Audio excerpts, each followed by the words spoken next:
Hey Camp, Coach Mim here. And Coach G. And we're setting you up with your final jumping video. In this video, we're going to talk about a few things, 4 things to be exact, that you should do to help build your strength to be a good jumper. So here we go. The first thing we're going to do is we're going to do some squats, okay? So in order to execute squats, you need to stand with your feet shoulder width apart, okay? And you are going to sit down in a chair, kind of like we did with our rocket jumps. You can either put your hands on your hips, or you can hold them out in front of you, or wherever else you feel like they are comfortable. For me, I'm going to put my hands on my hips.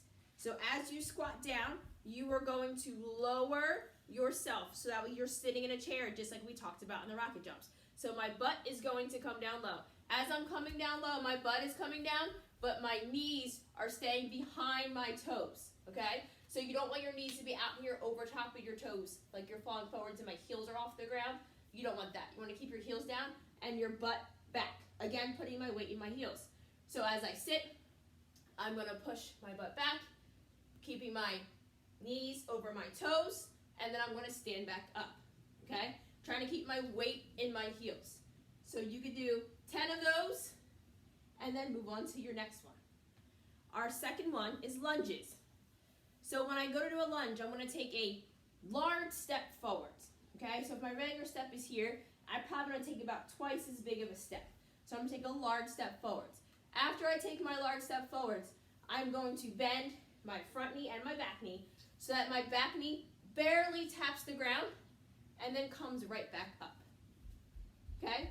So both of my knees again are going to be bent. My front knee again is not going to go past my toe. If I feel straight down from my knee, I can feel that my knee is about in the middle of my foot and it's nowhere near my toe.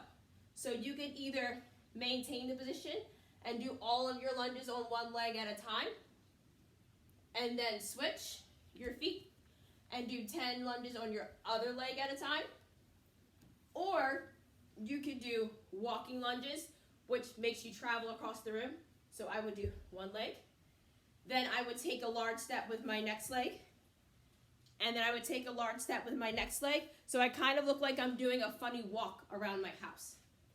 Or you could do switching lunges in place. So I will take my right foot and step it out in the front.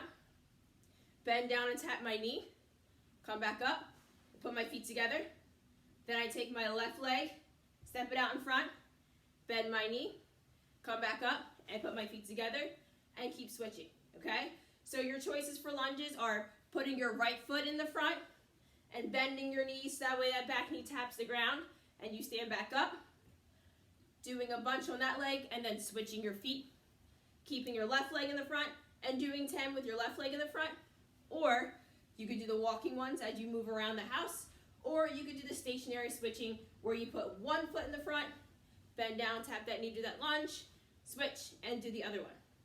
This whole time, my upper body is not really doing anything. I'm using my core and squeezing my belly to help me with my balance, but my arms stayed still in front of my body or on my hips, whichever one makes you feel the most comfortable. Coach Z is going to come over and help us with our next one.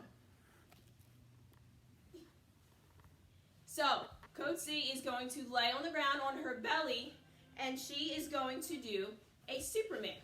So I'm going to spin her sideways. So Coach Z is going to start out laying flat on her stomach, okay? So everything's flat, her head's down, her arms down, her feet are down. Her arms are extended up past her ears, so that way she's kind of like looking like Superman flying through the sky with her arms out ahead of her. So her feet are right behind her. Her arms are up by her ears, stretched out in front of her. In order to do a Superman, she's going to do the best she can to lift her legs up off the ground, and her arms up off the ground, and her chest up off the ground. So the only things left on the ground are her belly and her hips, okay? So she's going to hold it up. She's going to count 1, 2, 3 Mississippi, and then she's going to lay it all back down, okay? So she's staying in that stretched out position. All she's doing is picking up her arms, legs, and chest all at the same time, counting to 3 Mississippi, and then putting it back down on the ground. So she's going to try to do that 10 times, and then that's going to be her Supermans, okay? After that, our last exercise is our planks. So Coach Z is going to stay laying flat on her stomach, and we are going to do forearm planks, okay? So your forearm is that area between your elbow and your wrist. So that's the part of your body that you want to be contacting the ground when we lift up. So you're going to have your forearm on the ground and also your toes on the ground.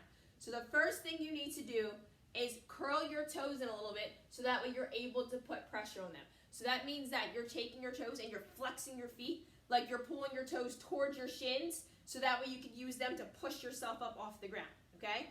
Coach Z is going to tuck her forearms. Remember, that's that part between your elbow and your wrist under her chest. And then she's going to push herself up into the air so that way only her forearms, that area between her elbow and her wrist, and her toes are on the ground. She's not going to stick her butt up high in the air like a leaning tower of Pisa. She's not going to put her butt sagging down low to the ground. She's going to try to make sure her back is nice and flat and that she's comfortably sitting there, keeping her head nice and straight, not like looking around or twisting her head anywhere, just staying nice and still. She's going to try to hold that for 10 seconds and then lay back down. So after she counts her 10 Mississippi, she'll take a break and she'll do it again. Thanks, Coach Z. So if you work on those 4 exercises, they will definitely help you to bring the strength and all the other components that you need to help yourself to become a stronger jumper. I hope you guys have enjoyed these videos and you enjoyed your Kappa virtual jumping, and hopefully I will get to see you guys at a Care to Share or a family meal, and hopefully you're all doing well. Thanks.